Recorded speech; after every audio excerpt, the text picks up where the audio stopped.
Kali ini kita akan membahas sebuah topik yang sangat luar biasa, hangat, dan menjadi concern bagi seluruh netizen setanah air. Berpolitik itu sebetulnya bukan hal yang baru ya, itu strategi marketing dan bagi saya itu adalah sebuah profesi. Bisa jadi buzzer politik itu nggak selalu perihal cuan ya, tapi bisa jadi soal masalah ada nilai. sesuatu yang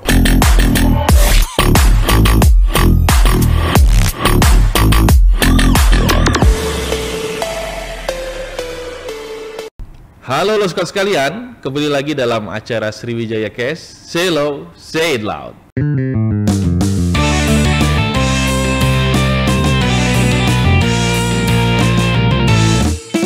Kedatangan seorang tamu yang luar biasa, Bu Vegi Tia. Apa kabar, Bu? baik, alhamdulillah, Pak Alif.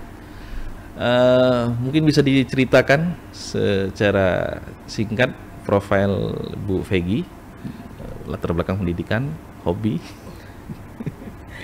Saya dosen Fakultas Hukum Unsri, bagiannya Hukum Tata Negara, sudah sejak 2006. Dan saya mengajar beberapa mata kuliah di bidang hukum kenegaraan. Salah satunya adalah hukum pemilu. Kalau hobi sudah lama saya tinggalkan. Saya full time mother selain di Oke, jadi kali ini kita akan membahas sebuah topik yang sangat luar biasa, hangat, dan menjadi concern bagi seluruh netizen setanah air.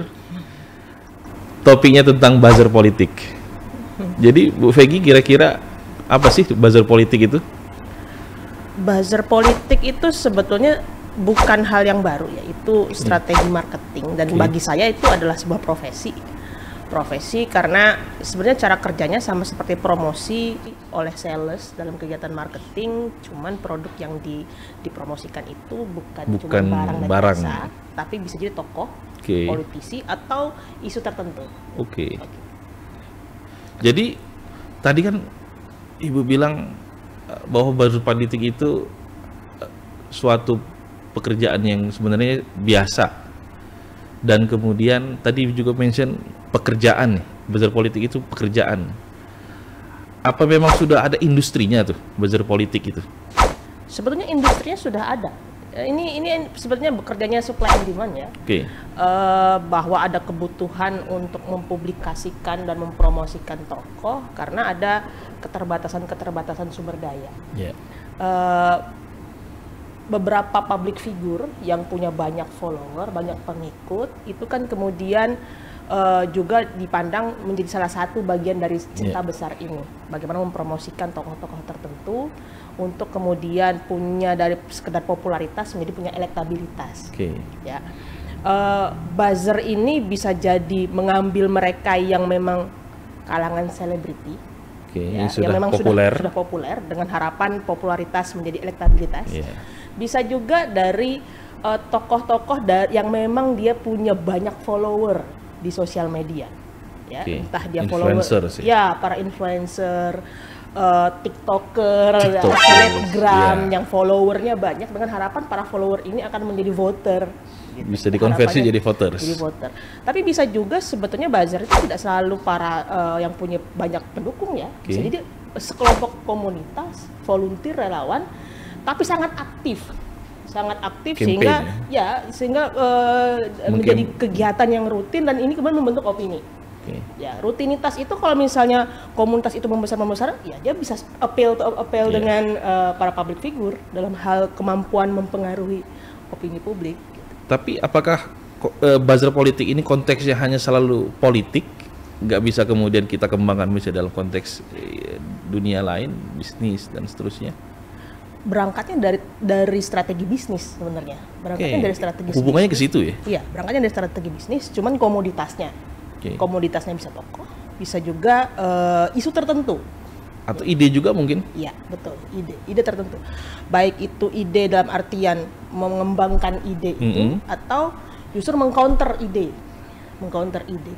Cuman memang ketokohan dalam buzzer politik dan juga aktivitas sosial media itu menjadi salah satu kontributor besar background besar tumbuh kembangnya ini sebagai sebuah profesi. Penghasilan lumayan kalau kita lihat ya, bahkan saya melihat beberapa tokoh itu menjadi sangat sejahtera dengan kegiatan ini pada tahun-tahun pemilu. Wow. Kita bisa melihat itu. Dan kalau saya melihatnya sebagai akademisi, kenapa ada buzzer politik? Salah satunya adalah fungsi partai politik yang kemudian menurun. Menurun ya. Karena kenapa nggak politisi sekalian gitu misalnya? Betul. Ya? Kenapa harus pakai buzzer? Kita harus pakai buzzer. Dan mendidik seseorang menjadi politisi itu butuh waktu, butuh proses, butuh energi dan segala sumber daya. Bisa jadi partai politik nggak cukup sabar. Walaupun dalam undang-undang partai politik ada kewajiban itu. Bisa jadi politisi mudanya udah terlanjur patah hati dengan brutalnya persaingan antrian yang panjang. Betul. Terlanjur patah hati. Akibatnya ya jalan strategisnya tadi kita cari konsultan politik. Yang konsultan politik itu bisa jadi dia punya jejaring networking yang salah satunya buzzer politik. Dengan harapannya tadi dari follower, dari Twitter menjadi voter. Gitu. Dan jumlahnya kan sekarang kita bisa melihat pengguna sosial media itu sangat besar. Dan itu Indonesia tentu salah satu yang paling besar ya di sangat dunia. Sangat strategis. Kalau dulu kan kalau kita misalnya bicara pemilu pertama tahun 1955 Masyumi, PNI, itu kan kader-kadernya kan sangat luar biasa sekali dalam mengekspresikan ideologi politik mereka, mempengaruhi voters ya dalam konteks pada waktu itu. Nah, apakah Ibu melihat ada pergeseran semakin ke sini justru kemudian partai politik semakin mengalami ketidakpercayaan diri untuk menjadi salah satu pabrik ide dan hanya fokus dalam urusan pemenangan politik semata? Saya melihat arah gesernya ke sana ya, gesernya ke sana. Dan saya melihat juga pendidikan politik yang mestinya dilakukan oleh partai politik itu mengalami degradasi karena persaingan itu sekarang bukan antar partai politik, ada kalanya antar politisi di partai politik yang sama. Akibatnya ya kemudian rivalitas itu terbangun sedemikian rupa sehingga partai politik hanya membuat shortcut ya. Kalau ada yang lebih populer, kenapa kita pilih orang yang nggak dikenal siapa-siapa? Gitu. Meskipun ideologis bisa jadi. Ya. Dan saya juga melihat bahwa ini bukan hanya khas Indonesia ya, Pak Alip. Ini sudah lama sebenarnya, tahun 60-an konsultan politik kita sebut saja di Amerika Serikat. Itu sudah sebagai lembaga yang memang sudah bekerja untuk mengemas, merias tokoh tertentu, politisi ataupun bahkan gagasan, kebijakan untuk siap di delivery ke publik, untuk bisa dilempar ke publik, ke publik. Kita sebut aja nama konsultan politik misalnya seperti Whittaker and Baxter, Campaign.inc. Itu besar sekali. Nggak semua politisi bisa bayar konsultan politik ini. Mahal. Dan sekali. Kemudian seperti konsultan politik Napolitan, David Sayer, itu dia bukan hanya praktek di Amerika Serikat, di berbagai negara di dunia. Jadi termasuk juga negara-negara Asia. Jangan ngomong-ngomong ya. Jadi justru orang Indonesia juga, politisi Indonesia bisa deal sama para pemain besar tadi. Bisa. Itu kan soal menjual strategi sebenarnya. Tapi kan energinya di sini. Eksekusinya kan tetap. Eksekusinya di sini. Gitu. Nah, mereka punya strategi, tapi yang berdengung kan di sini, yang punya akun kan di sini, gitu. Jadi bagaimana mengemas ide, kebijakan tokoh ini memang ada konsultan politik yang profesional, tapi buzzernya, sumber daya di lapangan tetap harus memperhatikan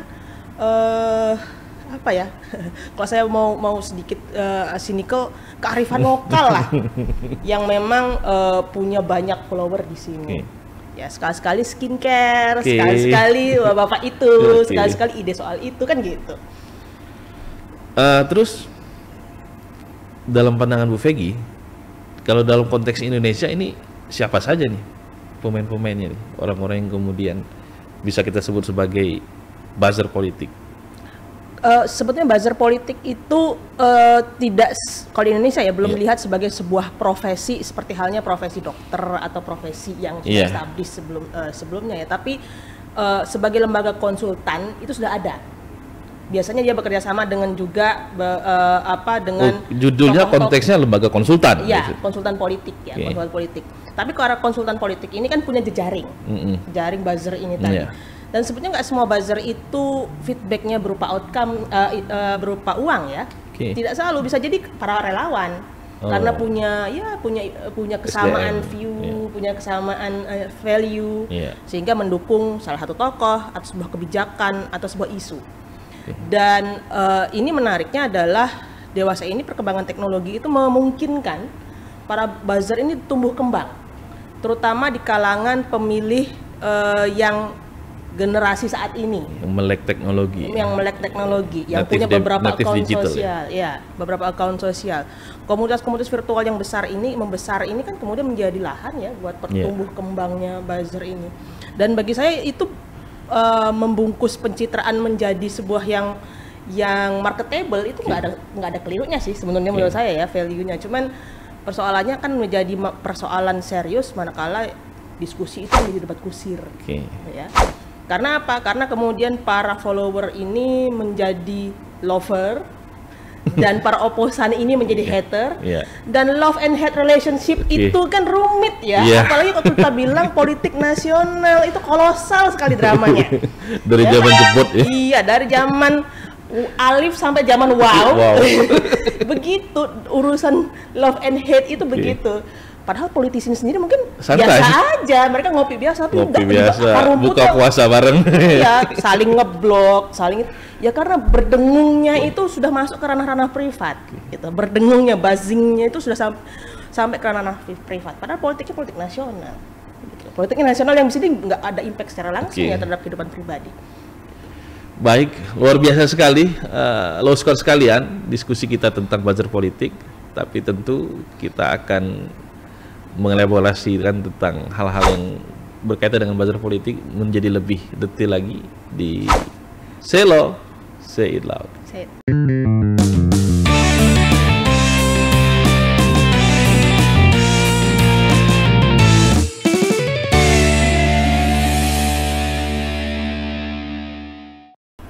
Bu Vegi, saya punya infografis ini, berita berkaitan dengan buzzer politik. Mungkin bisa ditampilkan? Ya, ini kasus Bintang Emon ya, dan buzzer politik. Jadi sering kali kan Bintang Emon ini kan selebgram ya, influencer. Dia juga sering bikin video-video yang cynical tentang pemerintah, penegakan hukum dan seterusnya. Kemudian kadang video-video yang kemudian diupload oleh Bintang Emon ini mendapat serbuan dari buzzer, entah itu buzzer politik atau buzzer non politik, saya nggak tahu. Komentar Ibu gimana? Kalau sebuah konten dilempar ke sosial media, dia jadi punya sifat socially. Yang namanya socially itu nggak mungkin bukan sebagai target, pasti akan menjadi target, entah oleh tadi para lover atau para hater tadi. Bahwa kemudian ada lebih banyak haternya atau lovernya, itu saya melihat soal bagaimana mengelola relasi sosial. Ya. Ada kalanya konten itu provokatif sehingga memancing respon. Gitu. Dan saya pikir bertanggung jawab dan bersosial media juga penting. Gitu. Secara sadar atau tidak kita punya tafsir sendiri terhadap sebuah konten ya. Tapi sepanjang kreativitas itu berada dalam koridor hukum. Gitu, tidak ada fitnah sebagaimana diatur dalam peraturan perundang-undangan, saya pikir kebebasan berekspresi adalah hak konstitusional gitu yang harus dihormati. Tapi ketika ada hal yang misalnya mencemarkan nama baik, batasannya itu ada batasannya, ada koridornya, ada koridornya. Dan sebetulnya para hater ini ataupun para penyerangnya ini juga harus punya koridor. Kita selama ini kan selalu melihat bahwa kreatif kreator itu harus berada dalam koridor. Tapi para responder juga harus tetap berada dalam koridor dong, gitu loh. Jangan sampai lupa ya. Iya, gitu. Kadang-kadang kita menyoroti sebatas si kreator, tapi nggak melihat. Kadang-kadang kita sering ya Pak ya, kita nggak lihat kontennya, kita bacain komennya. Baca komen. Seru tuh komennya, gitu. Lebih seru komen kadang daripada konten. Biasa aja. Gitu, tapi kok bisa kemana-mana. Kan seru tuh kayak gitu. Nah, paradigma kita sekarang kan mestinya ke arah situ. Jadi kalau kita mau menegaskan batas atau koridor dalam hal berkreativitas, Iya. dalam menyatakan pendapat terhadap kreativitas itu juga harus ada koridornya. Gitu. Makanya kita sering melihat ada kasus-kasus seperti Bintang Emon yang Iya. saya pikir memang ada kreativitas, dan namanya penguasa, pemerintah itu memang harus ada kritik sebagai Iya. balance-nya Dan ya, sebagai balance. dia harus berbesar hati. Harus besar hati gitu. Sebagai public figure tuh ada sesuatu yang disorot, pasti disorot gitu. Seperti apa ya? Seperti konten-konten seperti ini sebetulnya tidak mesti menjadi sebuah Kegaduhan ya. kegaduhan yang luar biasa, enggak. Cuman yang perlu kita lihat adalah beberapa kebijakan memang harus dikritisi. Karena pertama ini melibatkan banyak sumber daya, Oke. melibatkan dampaknya juga luas, Iya. perlu dikritisi. Sehingga orang harus hati-hati kalau bikin Hmm. kebijakan gitu. Yang kebijakan benernya dikritisi, apalagi kebijakan yang yang salah. ngawur, gitu kan. Oke. Itu logika sederhananya. Tapi memang kalau saya melihat konten kreator seperti Bintang Emon ada sisi kreativitasnya.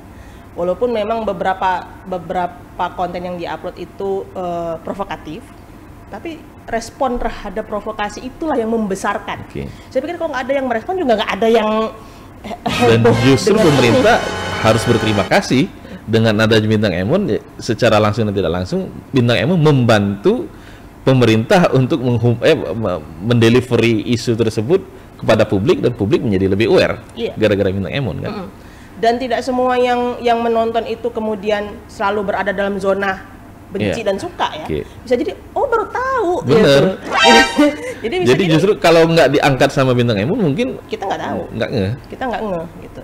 Walaupun nanti endingnya kita setuju atau tidak setuju, sebetulnya itu adalah bagian dari pilihan ya, Iya. pilihan publik untuk berposisi. Tapi beberapa isu publik memang harus dihantarkan ke publik Oke. agar punya sifat publik Iya. gitu. Bisa jadi ini isu yang sebetulnya signifikan, tapi karena nggak ada yang buzzling, Iya. yang mendengung kan kita nggak tahu gitu. Mestinya hal-hal seperti ini jangan direspon sebagai sesuatu yang menyebarluaskan kebencian. Enggak, ini awareness, soal kita awareness gitu. Nah, dalam konteks buzzer politik tadi, apakah buzzer politik itu juga patut kita curigai melekat pada tubuh pemerintah? Bisa jadi. Bisa jadi gitu loh. Pada negara-negara yang tingkat demokratisasinya, saya nggak bilang nggak demokratik ya, tingkat demokratisasinya itu tidak liberal, saya ngomong lebih halus lagi, bisa jadi buzzernya itu melekat pada Kementerian Penerangan dan Informasi. Jadi ini Pak, siapa itu Menteri Penerangan dulu? yang dulu, Iya. jangan sebut lagi, karena kebiasaan deh. Udah lewat. Bisa jadi itu juru bicaranya pemerintah, tapi nggak plat merah. Bisa jadi loh kan gitu. Karena Tapi, iya. bisa jadi pemerintah itu testing the water. Testing the water. Iya kan? Ada sebuah kebijakan kalau disampaikan secara resmi bisa jadi gejoknya luar biasa. Ya, testing the water melalui plat buzzer hitam, ini. si buzzer ini untuk kira-kira responnya gimana ya kalau misalnya sesuatu yang awalnya dilarang jadi dibolehkan misalnya, atau sesuatu yang awalnya wajib jadi dilarang. Testing the water aja gitu. Setelah ternyata responnya begitu nggak jadi, atau responnya begitu dipercepat masuk prolegnas misalnya, kan bisa jadi begitu. Tapi itu dalam konteks bernegara, apakah itu boleh secara etik misalnya? Kalau secara etik sebetulnya kan ada partai politik. Iya. Balik lagi nih ke partai politik. Sebenarnya kan ada para politisi gitu ya. Dan pembentukan peraturan perundang-undangan itu sudah ada lembaganya. Iya. Ada public hearing, ada macam-macam bentuknya. Ada naskah akademik yang harusnya melalui proses penelitian dan sebagainya. Nah, itu balik lagi, bukannya partai politik sebenarnya. Pemerintah pun kadang-kadang testing the water-nya mau cepet. Iya. Mau ngandelin data BPS. Jangan ketawa dong Pak Alit, itu lembaga negara. Harus percaya ya. Mau ngandelin apa gitu yang kira-kira responnya itu bisa cepat, datanya itu bisa valid. Mau ngandelin BIN nggak bisa dipublish, ya kan, data BIN nggak bisa dipublish gitu, dan nggak bisa juga dimasukin ke naskah akademik, itu nggak mungkin gitu. Jadi mau tidak mau bisa jadi itu sebagai suatu strategi shortcut lagi. Teknologi itu membuat banyak shortcut dalam kehidupan kita, termasuk politik. Mendisrupsi ya, luar biasa.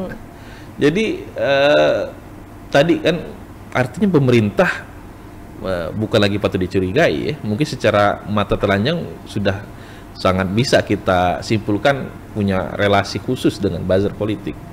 Kemudian pemerintah justru mendapat banyak manfaat dari keberadaan buzzer politik itu. Lantas dalam konteks hukum ini status buzzer politik ini gimana nih? dalam undang-undang pemilu misalnya atau dalam hal-hal lainnya dalam aspek hukum? Kalau secara teknis sebetulnya undang-undang pemilu mengatur soal tim kampanye. Ya, ada yang formal, yang bahkan harus terdaftar di KPU dan diketahui oleh lembaga-lembaga pengawas pemilu baik di tingkat pusat, provinsi dan seterusnya. Cuman buzzer politik ini nggak diatur dalam undang-undang pemilu, dan saya melihatnya nggak mesti diatur pula dalam undang-undang di level undang-undang ya, karena dalam praktek berpolitik bernegara saling mempengaruhi itu adalah konstelasi politik yang normal, saling mempengaruhi. Tinggal bagaimana saling pertarungan kekuasaan ini, kuasa dalam relasi kuasa ini di masyarakat itu tidak menimbulkan friksi yang kemudian berakhir pada konflik berdarah-darah. Ya. Dilembagakan dalam sebuah peraturan iya, tapi saya pikir sebagai contoh ya di US beberapa konsultan politik itu sudah too big to fail ya, sangat besar, bahkan sangat mahal.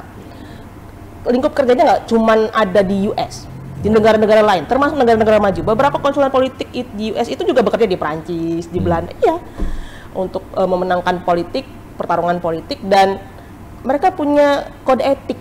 Nah, kode etik, jadi kayak jurnalis ya, ada kode etik. Mereka jurnalis kan punya kode etik. Kemudian apa konsultan politik pun ada kode etiknya kan? Kode etik, dan saya nggak tahu apakah di Indonesia arahnya akan membangun kode etik ini atau apa. Nah, persoalannya adalah kemudian kalau ada kode etik berarti ini profesi dong.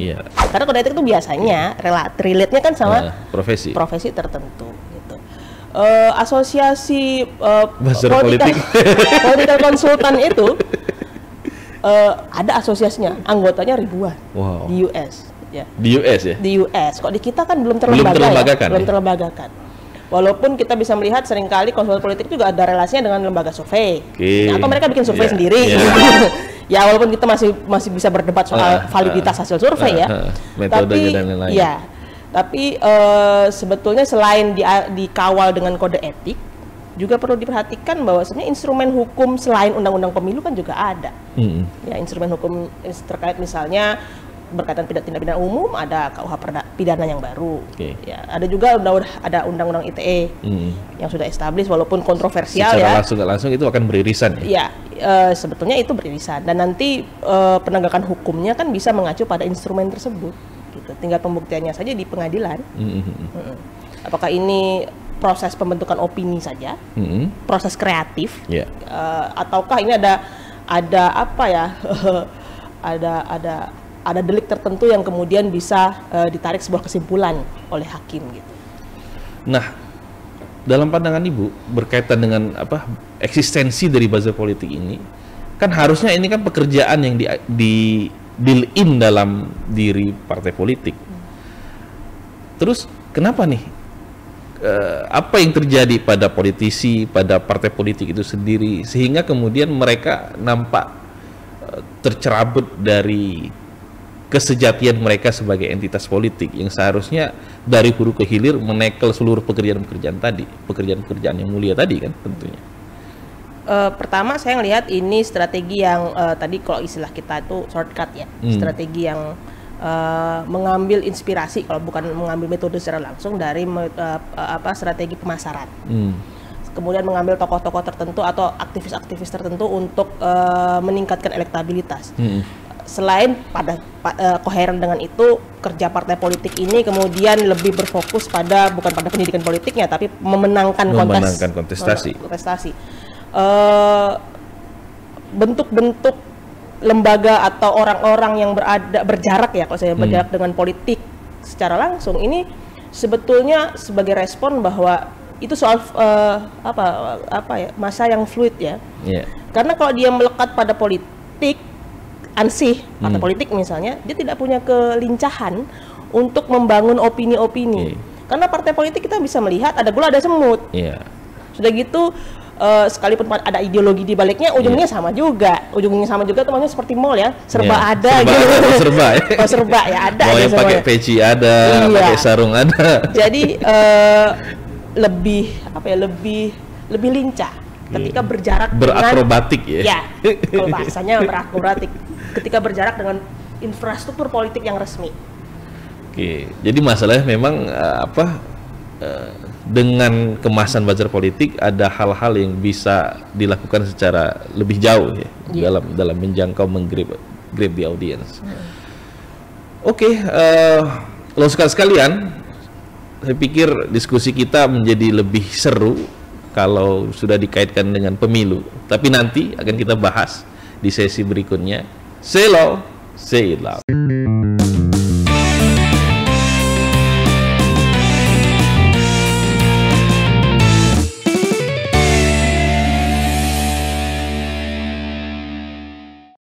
Oke lah sekalian, tadi kita membahas tentang buzzer politik dalam konteks hubungan buzzer politik tadi dengan pemerintah, dengan partai politik, dengan politisi itu sendiri.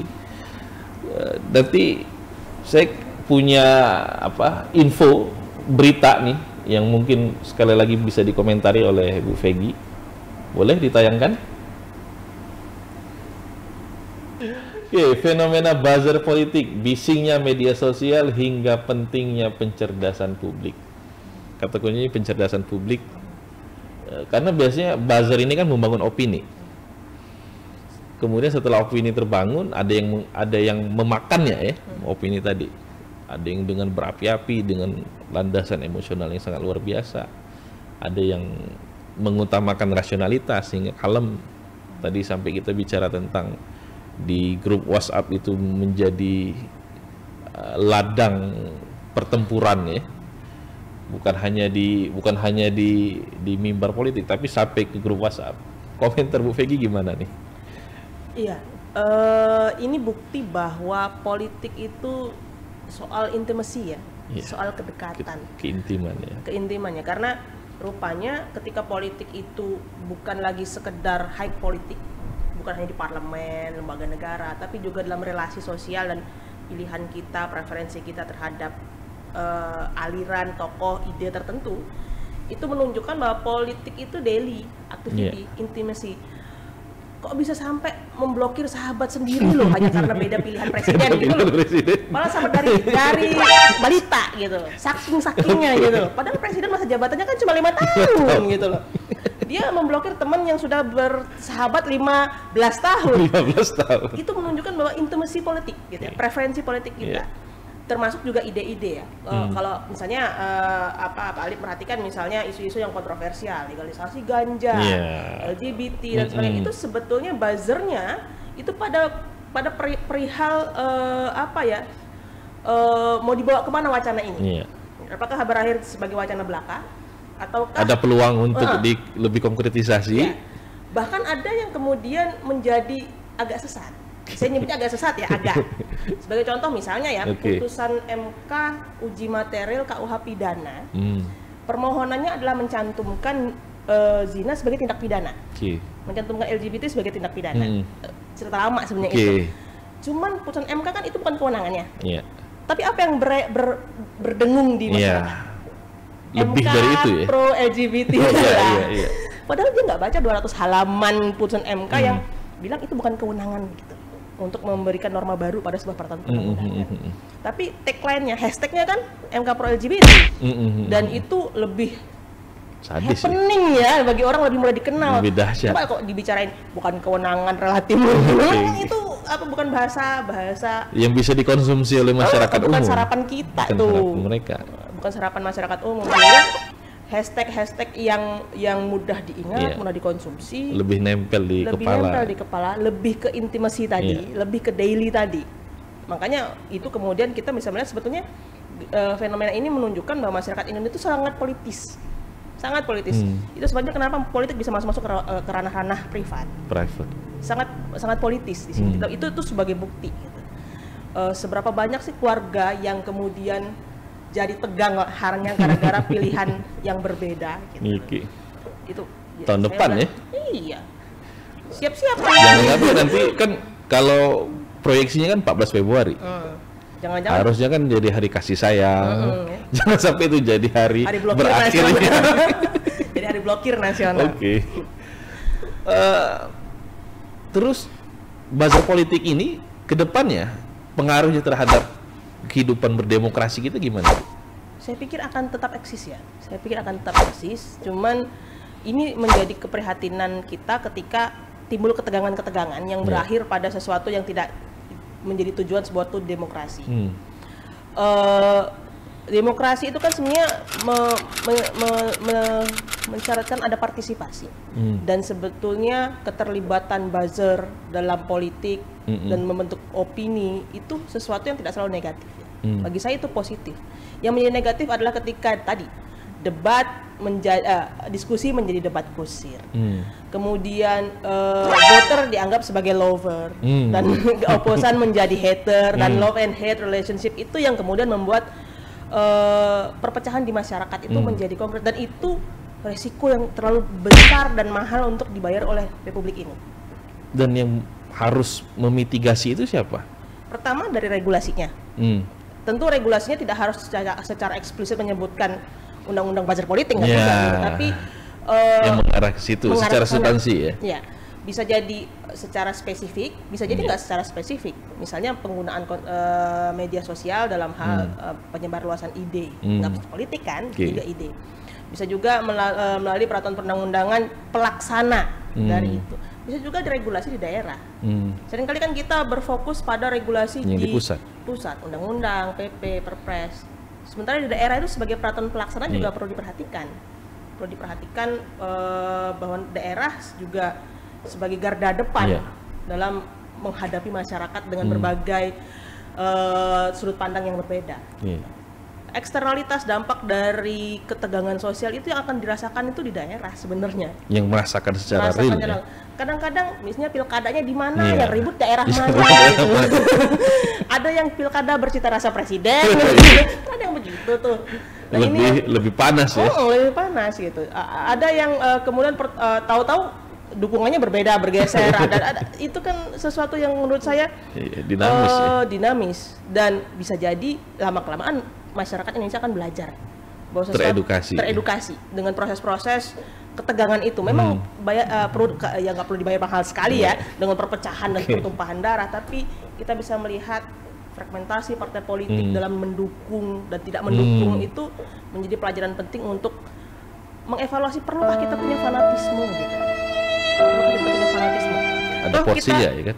Ya, toh kita mendukung salah satu kebijakan atau tokoh, bisa jadi kebijakan itu juga perlu dievaluasi nantinya. Tokoh itu bisa jadi mengambil keputusan yang keliru nantinya misalnya.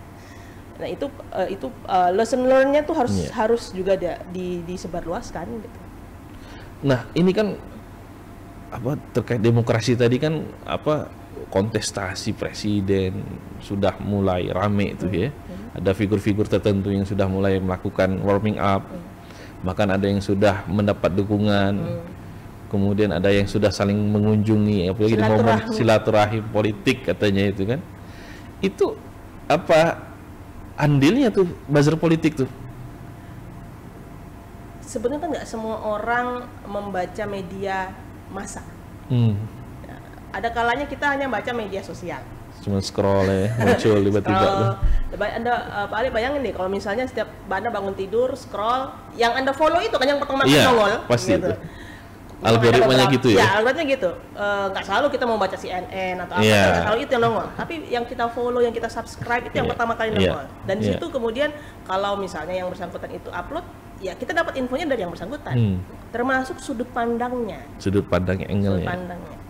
Jadi saya pikir tetap relevan mereka hadir dalam relasi-relasi politik itu, baik di ranah privat, terutama di ranah privat ya, karena di ranah publik sebenarnya infrastruktur politik itu sudah bekerja, walaupun tidak optimal ya, berkaitan dengan kaderisasi tadi yang kita bahas. Tapi di ranah privat masih koheren dengan kehidupan kita. Algoritma perihal itu akan ada terus. Jadi artinya kan buzzer politik itu kan pekerjaan yang terus daily ya. Mereka bekerja itu kan by issue ya, by berdasar pesanan segala macam, dan tentu ada kewajiban dalam diri mereka itu kan untuk terus menerus memproduksi isu, mempengaruhi, membangun opini dan seterusnya kan. Apakah kemudian opini tadi itu kemudian bisa ditafsir positif atau negatif, itu tergantung kedewasaan, pendidikan segala macam dari netizen. Kemudian apa nih filter yang dimiliki oleh netizen untuk oh ini kayaknya apa ngawur nih berita nih yang dibangun, hashtag yang dibangun ini nggak make sense. Kira-kira dari netizen sendiri apa nih yang harus dimunculkan untuk bisa memfilter berbagai macam arus deras opini hashtag yang ada di jagat sosial media? Literasi digital sebetulnya diperlukan ketika kita membaca sebuah isu itu bukan hanya dari satu sudut pandang. Ada kalanya kita pasrah ya, kepasrahan itu kepasrahan itu sudah sedemikian rupa.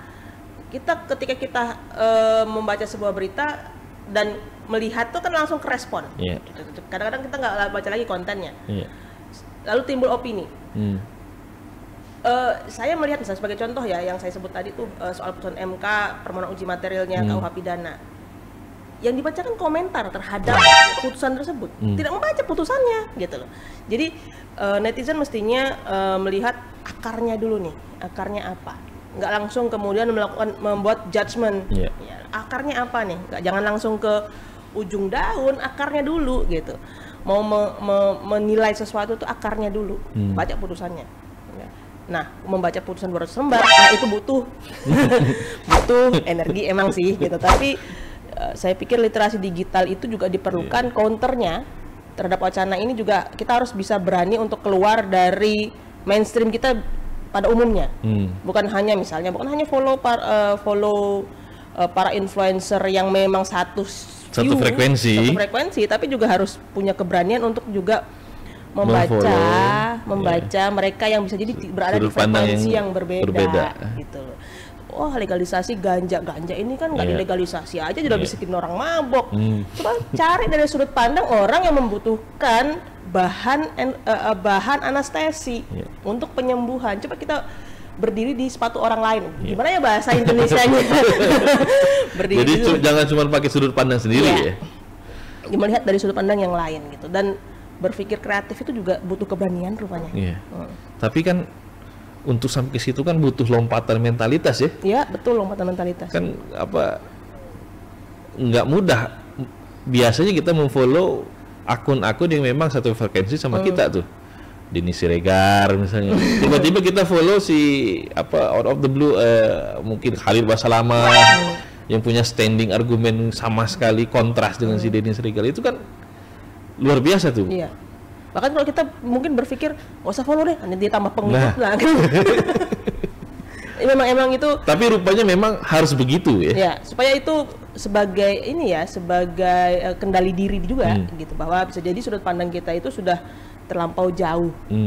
Make sense kita tuh sudah nggak make sense lagi gitu. Fanatisme kita udah nggak make sense lagi dengan cara memberanikan diri untuk melihat dari sudut pandang yang berbeda. Dan itu saya pikir memang tadi kata Pak Ali benar, butuh lompatan mental ya untuk bisa melihat dalam sudut pandang orang lain gitu.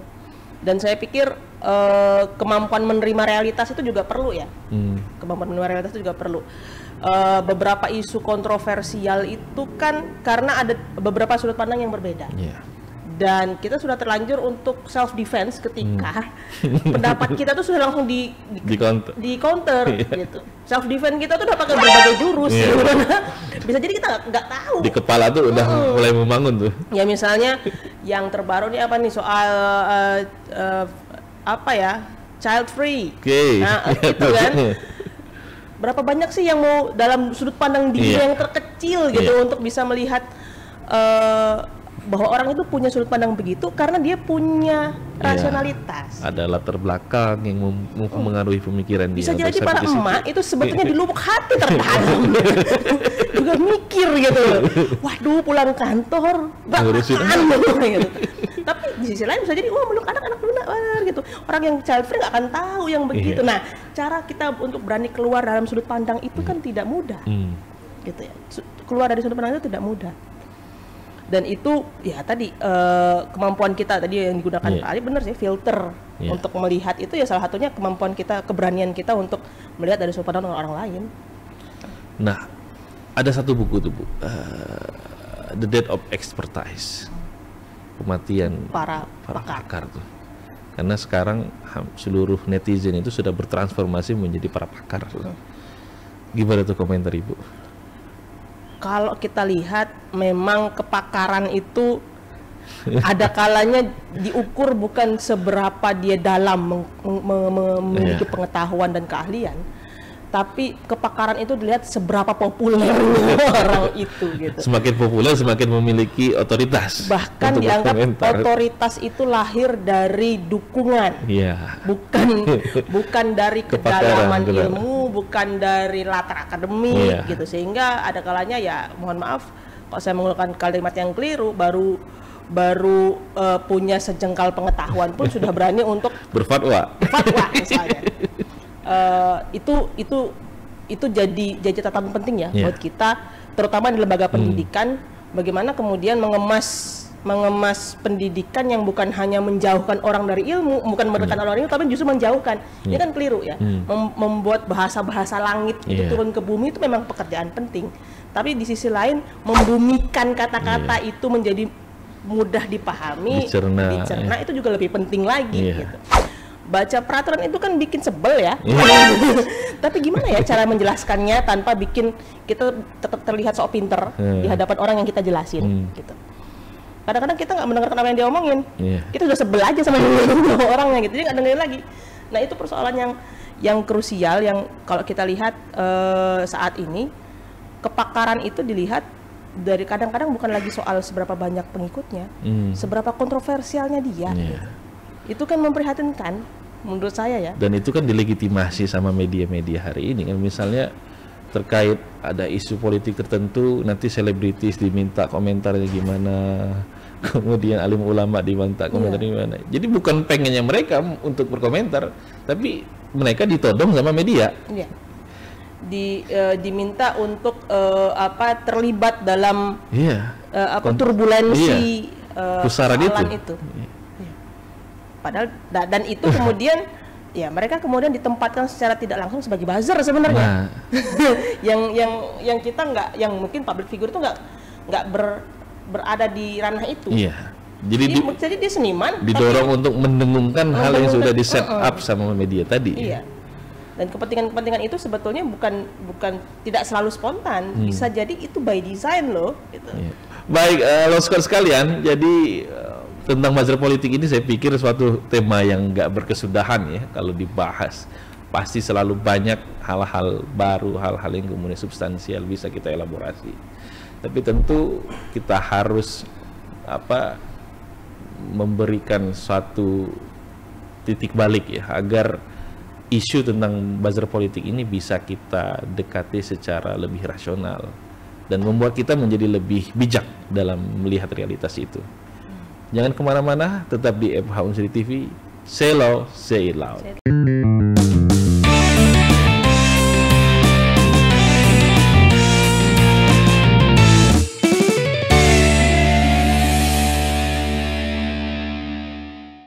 Ini kita udah di penghujung acara nih Bu. Kira-kira apa nih kesimpulan dari diskusi ini?